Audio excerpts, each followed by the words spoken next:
Trending karon. Trending karon. Vice Presidente Sara Duterte unbothered Queen kay nasigpatang nag-video kera si katropang Philip Serrano sa storya nini. Gitawag nga unbothered queen si Vice President Sara Duterte. Human kini spotted nga nag-video kay kauban ang pipila sa iyang suod nga mga higala.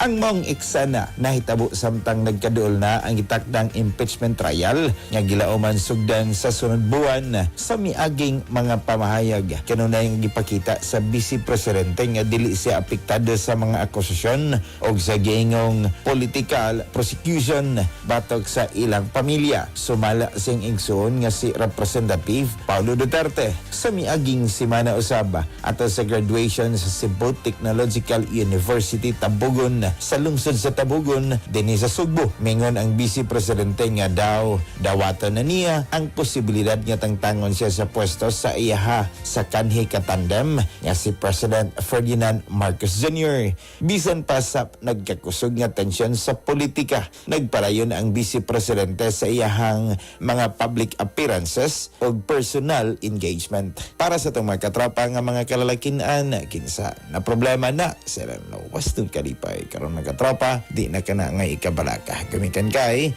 ang Turbo Dietary Food Supplement for Men. Mapalit na kini sa inyong mga suking butika. Kay sa Turbo, wagas ang lakas. Alang sa nagayusang Pilipino para sa Pilipinas, kini niya certified turbo user katropang Philip Serrano, ex-FM News. Kasikas Express. Balik. Cellphone Plus Gold. Mapalit sa mga butika sa inyong lugar.